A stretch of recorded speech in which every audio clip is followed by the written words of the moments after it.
మీన రాశిలో జన్మించిన వాళ్ళకి మెయిన్ గా ఇద్దరు సంతానం, ఒక అమ్మాయి గాని ఒక అబ్బాయి గాని, ఇద్దరు అబ్బాయిలు గాని ఇద్దరు అమ్మాయిలు గాని, పూర్వభాద్ర ఉత్తరాభాద్ర రేవతి నక్షత్రంలో జన్మించిన వాళ్ళకి వీళ్ళకి ఏళ్ళనాటి శని ప్రభావం వల్ల ఎంత చేసినా ఎంత సంపాదించినా డబ్బు అనేది మిగులుబాటు ఉండదండి. ఈ మిగులుబాటు ఉండట్లేదని మీరు పని చేయకుండా ఇంట్లోనే కూర్చుంటే, తిని కూర్చుంటే కొండలైనా కరిగిపోతాయి.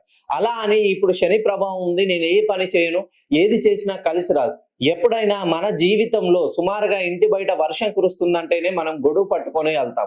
అలాంటిది మన జీవితంలో శని ప్రభావం ఉంది, మనం ఏదైనా చేస్తే ఆటంకం కలుగుతుంది, ఏదైనా నష్టం వాటిల్లుతుందంటే మనం తీసుకునే నిర్ణయాలు కానీ, మనం పెట్టే పెట్టుబడులు కానీ ప్రతి ఒక్కటి వ్యూహాత్మకంగా ఆలోచనాత్మక పరంగా ఉంటే మీ జీవితంలో ఖచ్చితంగా సక్సెస్ అనేది వస్తుంది. మెయిన్ గా మీన రాశిలో జన్మించిన వాళ్ళు ఎవరైతే రేవతి నక్షత్రంలో జన్మిస్తారో వాళ్ళని వివాహం ఆడిన వాళ్ళకి సుమారుగా 7.5 సంవత్సరాలు, వివాహమైన తర్వాత 7.5 సంవత్సరాల నుండి 11.5 సంవత్సరాల మధ్యలో ఒక అనూహ్యమైనటువంటి మలుపు తిరగబోతుంది. మీరు మీన రాశిలో జన్మిస్తే జన్మతః ఒక్కసారి మీ పేరుని కరెక్షన్ చేయించుకొని చూడండి. ఎందుకనంటే పేరును మారిస్తేనే మీ జీవితంలో మీరు సరి అయిన మార్గంలో నడుస్తారనేది శాస్త్రం చెప్తుంది.